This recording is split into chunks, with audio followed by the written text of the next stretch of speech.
Welcome to Inside Gaming. I'm Brian. It's the Weekend Roundup coming to you from my house, just like everybody else. All right, it looks like the next-gen console wars are in full effect, guys. We've gotten fairly deep dives into the hardware of both the PS5 and the Xbox Series X, even if we haven't gotten a look at what the PS5 actually looks like. We do know that the Xbox Series X does have a faster GPU. It's close to 2 teraflops, more powerful than the PS5. A lot has been written about that. Recently, PS5 architect Mark Cerny offered another dive into the PS5's innards, talking about its boost mode, where its CPU and GPU clock rates are determined based on monitored system activity. He also talked about its fancy proprietary SSD drive, which he said will be super fast without relying on huge amounts of RAM to do it. And of course, he talked about 3D audio. Sony loves talking about that this generation, and their fancy new Tempest engine. Eurogamer said that Sony is, quote,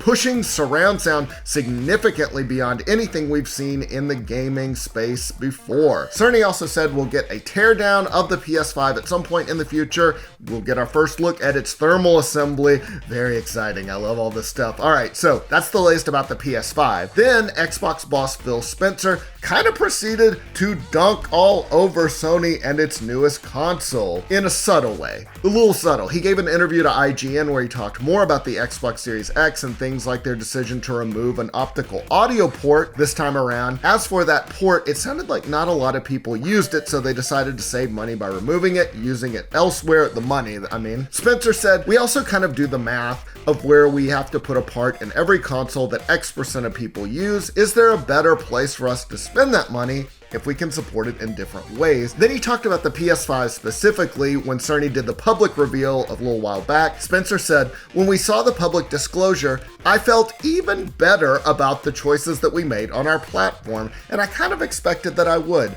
I had a lot of confidence in our hardware team. Ooh, which on the surface might not seem like that bad of a slam, but damn, that's kind of like seeing your ex with somebody new, but then you realize you're more attractive than the new person, and you're like, you know what? I'm really happy for you guys. That's great that you found somebody. Both consoles due out this holiday season, allegedly, but given the current state of the world that we live in, who knows? The wait might be longer than that, unfortunately. Could Amazon be launching its own version of Stadia? Just what the world needed. It's been rumored for a while, but a recent New York Times article kind of shed a little more light on it. We know Amazon has been working on games with the sci-fi shooter Crucible set to arrive next month, but the article also talked about its super secret cloud gaming effort. It's known as Project Tempo. Now, the article said that people close to Project Tempo said that Amazon had hoped to introduce an early version this year, but that it could slip into 2021 amid, what else? Coronavirus disruptions. So there you go. Even more cloud streaming services. You know what? It's been such a huge success for Google. Of course, Amazon wants to get in on that action.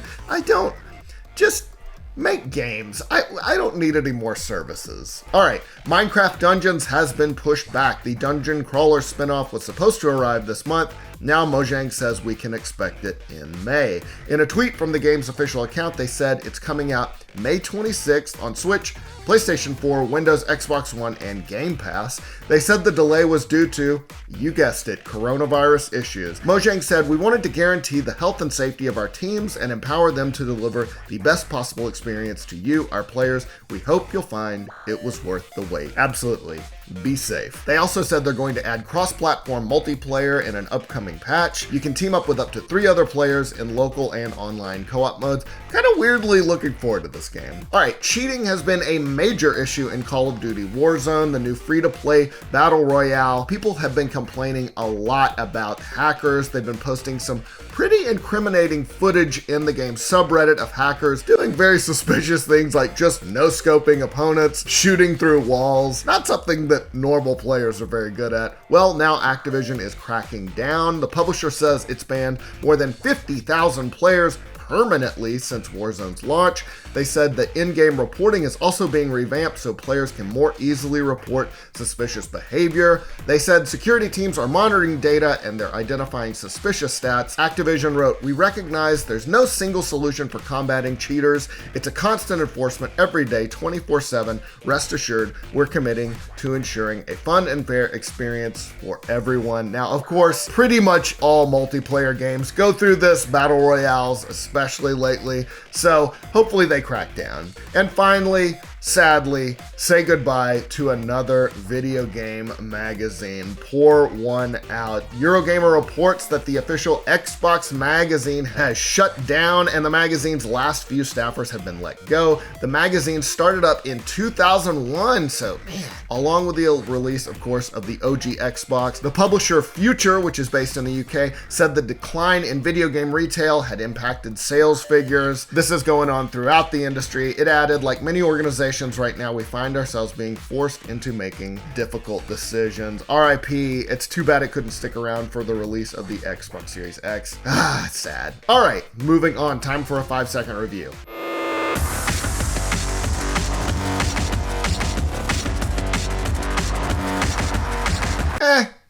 Real life is scarier these days.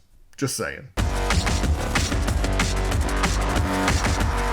Okay, now let's look at the games coming out next week. First up is Disaster Report 4. In the shadow of a massive earthquake, you must brave a destroyed city where your choices will determine who survives. Thrust into a tragedy that touches countless lives, you must now make the decisions that will determine who lives and who dies in the chaos stemming from a natural disaster. What will you do in the aftermath of a calamity? When a massive earthquake strikes the city you're visiting, you find yourself at the epicenter of a chaotic and catastrophic crisis. It's up to you to rise above the calamity, gather your thoughts and your fellow survivors, and outlast the disaster. Aftershocks, fires, collapsing buildings, and debris and unstable ground are but a few of the threats you'll face in these nightmare circumstances. What will you do when every passing second and every snap decision could spell the difference between life and death? It comes to PC, PS4, and Switch April 7th.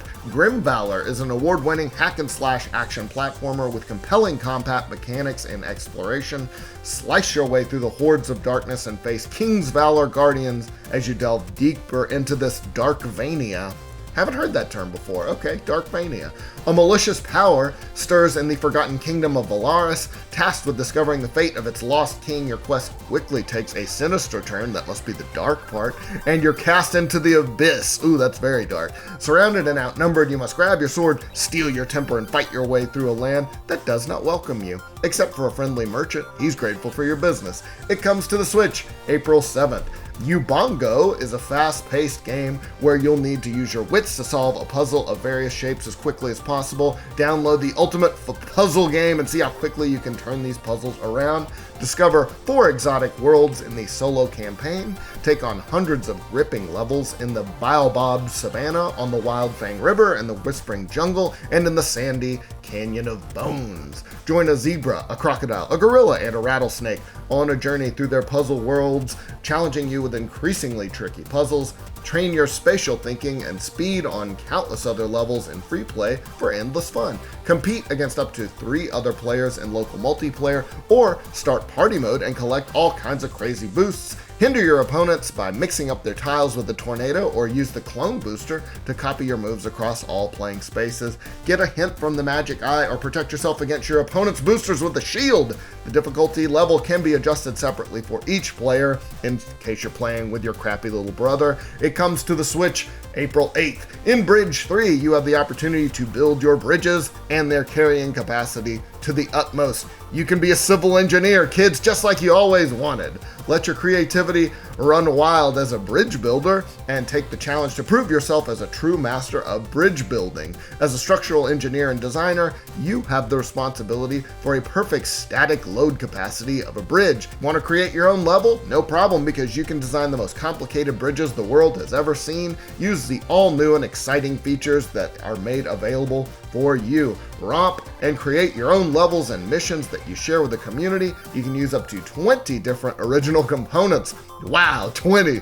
Endless possibilities. With more than 30 varied missions and additional content from the community, you as the Master Builder are faced with numerous challenges. In Bridge 3, you can install new special components like boosters, checkpoints, or trampolines. Don't see a lot of trampolines on bridges. Not only can you create completely new bridges, you can master platforms independently and on various systems. It is out on Switch April 9th. And last, but certainly not least, the big one, the Final Fantasy VII Remake, almost here. It's no Bridge Builder 3, but I'm excited about it. The world is under control of Shinra, oh yeah, a corporation controlling the planet's life force as Mako Energy. In the city of Midgar, Cloud Strife, former member of Shinra's elite soldier unit, now turned mercenary, lends his aid to the Avalanche Resistance group, unaware of the epic consequences that await him. Oh, Cloud, it's gonna be epic, buddy. I promise. The Final Fantasy VII Remake, of course, is a reimagining of the iconic original with unforgettable characters, a mind-blowing story,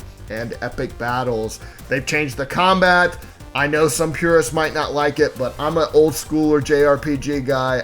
I like the new combat. The story of this first standalone game in the Final Fantasy VII Remake project covers up to the party's escape from Midgar and goes deeper into the events occurring in Midgar than the original Final Fantasy. It comes to the PS4 April 10th. Oh my god, I cannot wait. All right, guys, that is all the news I got for you this week. I hope you guys are safe. You have a great weekend. My voice is going, so I'm sorry. That's why I've been a little hoarse this show. But stay safe out there. We love you. We'll see you soon. Welcome back to Inside Gaming for Wednesday. Happy Hump Day. And we've got a lot of new details about the PlayStation 5 to hump. Oh, that's... yeah. Somebody's got wood. Yeah, just a couple days after Microsoft showed off the guts of the Xbox Series X, Sony was not to be